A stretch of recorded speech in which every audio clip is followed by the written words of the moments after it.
ఉండవండి. 2 దఫాలు కాపులు సహకారంతో 2 సార్లు ముఖ్యమంత్రి అయ్యారు. 2 సార్లు కూడా కాపుల్ని టార్గెట్ చేసి అవమానం పాలు చేస్తా ఉన్నారు. అంటే బానిసలుగా బతకాలని వారి అభిప్రాయం అనుకుంటానని. ముందుసారి అయితే రాంబాబు గారి లాగా నన్ను, నా భార్యని, నా కోడలని, కొడుకుని కూడా నీచాతినీచంగా కొట్టించడం, తిట్టించడం, లంజా రావే జుట్టు మెలిదిప్పి ఖండించడం పోలీసుల చేత చేయించిన మహానుభావుడు చంద్రబాబు నాయుడు గారండి. ఈరోజు ఇదే పరిస్థితి రాంబాబు గారు జరిగింది. నేను ముఖ్యమంత్రి గారిని ఒకటి కోరుకుంటున్నాను, అయ్యా ఈరోజు కాకపోతే రేపైనా మాకు జరిగిన అవమానం లాంటిది మీ మేడం గారికి, మీకు, మీ కోడల గారికి, మీ అబ్బాయి గారికి జరిగితే మీ ఫీలింగ్స్ ఎలా ఉంటాయో చెప్పాలని నేను కోరుకుంటా ఉన్నానండి. మేము బానిసలు కాదండి అయ్యా, పాకిస్తాన్ నుంచో ఆఫ్ఘనిస్తాన్ నుంచో వలస రాలేదండి అయ్యా, ఇక్కడే పుట్టాం, ఇక్కడే పెరిగామండి. కానీ నీచాతి నీచంగా మమ్మల్ని చూడటం, బాధించడం బాధగా ఉందని ముఖ్యమంత్రి గారు. రెండోది, తిరుపతి లడ్డు విషయంలో అబద్దాల మీద అబద్దాలు రోజు వెల్లించడం సమాజం నవ్వుకుంటుందండి. భక్తుల యొక్క మనోభావాలు దెబ్బతింటున్నాయండి. గుళ్ళకి వెళ్ళకూడదు, గుళ్ళో పెట్టే ప్రసాదం తినకూడదని అభిప్రాయం మీ మాట పెట్టి వారికి కలుగుతుందండి. ఎప్పటికైనా మించిపోయింది లేదు. ఆపేయండి మీ అబద్దాలని, ఇంకా ఆపేసేసి గౌరవంగా క్షమాపణ చెప్తే బాగుంటుందని అనిపిస్తా ఉందండి. క్షమాపణ లేకపోయినా పర్వాలేదు, ఇక్కడితో ముగిస్తే మంచిదని కూడా అనుకుంటా ఉన్నానండి. ముగించకుండగా సిబిఐ దర్యాప్తు మీద మళ్ళీ ఒక కమిషన్ వేయటం అన్నది ఏంటి మీ ఉద్దేశం? అందరినీ ముద్దాలకే పెట్టి జైల్లో పెట్టేద్దామనా ఏంటి ముఖ్యమంత్రి గారు? ఎన్నో రిపోర్ట్లు నెగిటివ్గా వచ్చాయే, ఎక్కడా పాజిటివ్గా లేదే. మాటికి గొడ్డు మాంసం అని, పంది మాంసం అని, చేప కొవ్వని, ఆవు కొవ్వని అబద్దాలు వల్లిస్తా ఉన్నారు. ఆపని ముఖ్యమంత్రి గారు, దేవుడి మీద భక్తి పోతా ఉంది. అయ్యా ఇది మంచి పని కాదు. అధికారం ఇచ్చారు, మన ఇచ్చేది కాదండి రాష్ట్రం, ప్రజలు ఇచ్చారు ఒకసారి అవకాశం, మళ్ళీ పోయింది, మళ్ళీ ఇచ్చారు. సద్వినియోగం చేసుకోండి ముఖ్యమంత్రి గారు, బాధించకండి. గౌరవంగా జీవించే మనుషులను గౌరవంగా జీవించనమనండి, అంతేగాని మీకు బానిసలుగా చేసుకోవడం కోసం మా ఇళ్ల మీద దాడి చేయించే కార్యక్రమం స్వస్తి పలకమని చెప్పేసి నేను కోరుకుంటా ఉన్నాను.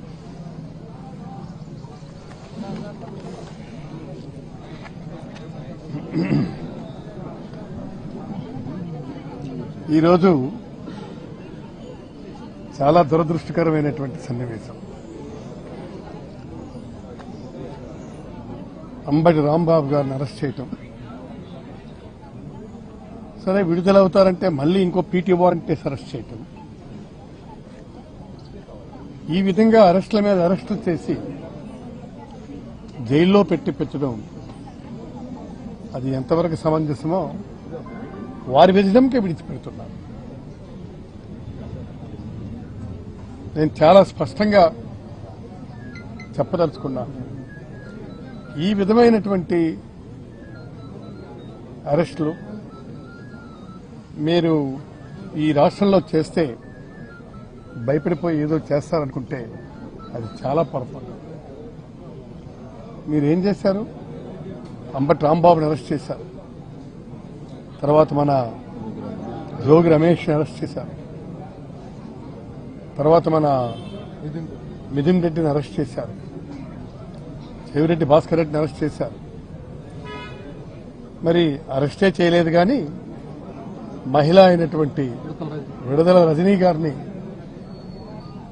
మీరు ఇష్టం వచ్చినట్టుగా పిన్నెల రామకృష్ణారెడ్డి గారిని అరెస్ట్ చేశారు. తర్వాత మన ఎవరిది దమ్మనాయుడిని అరెస్ట్ చేశారు. ఈ విధంగా అరెస్టుల మీద అరెస్టులు చేసుకుంటూ వెళ్తున్నారు. ఈ అరెస్టుల వల్ల ఏంటవుతుంది? బెదిరిపోయి ఏదో చేస్తామనుకుంటున్నారా? కాదు. దీనివల్ల రాటుదేలినితనం వస్తుంది. మీరు ఏం చేస్తారన్నారే ఉదయం రా కమాన్ అంటాం. దీనికి పర్ఫెక్షన్ వచ్చింది. అర్థం కాలేదా? రాష్ట్రంలో ప్రభుత్వం ఇచ్చింది దేనికోసం? మిమ్మల్ని పాలించమని.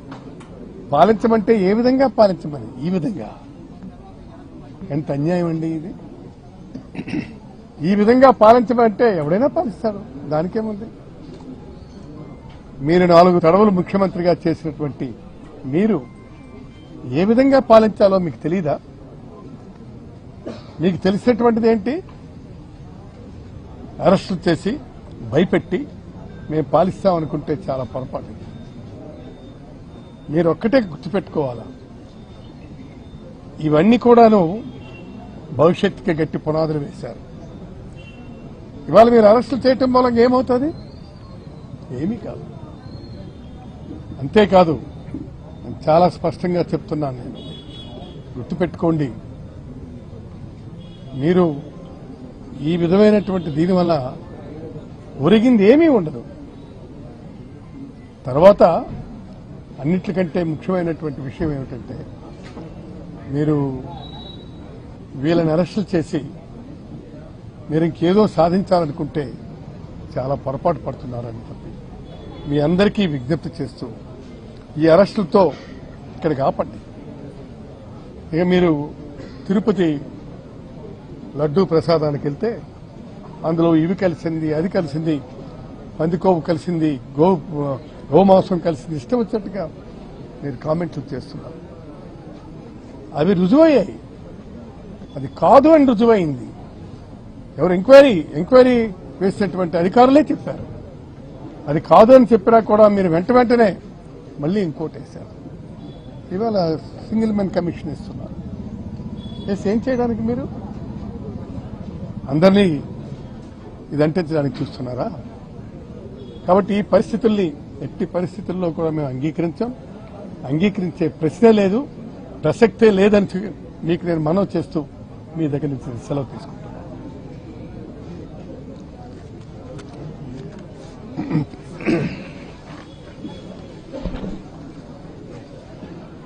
అంబటి రాంబాబు గారి యొక్క ఇంటిపై దాడి,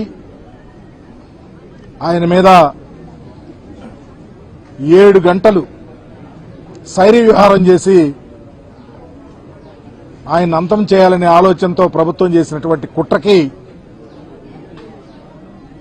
చెరపకురా చెడిదవు రాంబాబు గారిని చెడగొట్టాలని చూశారు. చివరికి ఈ రాష్ట్రంలో తెలుగుదేశం పార్టీ చంద్రబాబు నాయుడు చేరిపోయే పరిస్థితి వచ్చింది.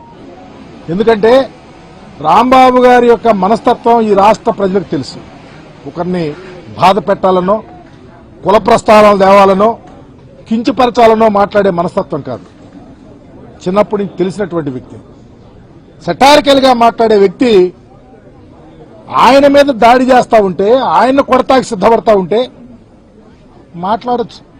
మాట్లాడి వెంటనే రిపెంట్ అయిన పరిస్థితి మీద మీరు 7 గంటల్లో విన్యాసం చేశారంటే ఈ రాష్ట్ర ప్రజలకు ఏం సమాధానం చెప్తారని కూడా చెప్తా ఉన్నాం. ఈరోజు పరిపాలన మీ రెడ్ బుక్ రాజ్యాంగంతో నడుస్తూ ఉంది. అకౌంటబిలిటీ లేని పరిపాలన జరుగుతూ ఉంది. ఈరోజు ముద్రగల పద్మనాభం లాంటి పెద్ద మనుషులు ఈ రాష్ట్ర చరిత్రలో అతనికి ఒక అధ్యాయం అనేది ఉంది.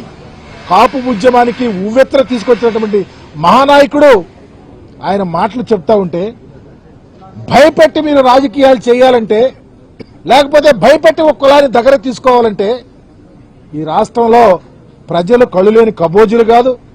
రాంబాబు గారి లాంటి ఉన్నత ఆశయాలు కలిగిన రాజకీయ నాయకుడి మీద దాడి చేయటం అమానుషంగా భావిస్తూ మరలా ఈ రాష్ట్రంలో వైఎస్ఆర్ కాంగ్రెస్ పార్టీ అధికారంలోకి రావాల్సిన పరిస్థితి పూర్తిగా ప్రజలు తెలుసుకుంటా ఉన్నారు. తప్పకుండా ప్రాయచిత్తం అనుభవిస్తారని మీకు తెలియపరుస్తూ ఈ దాడిని పూర్తిగా ఖండిస్తా ఉన్నాం.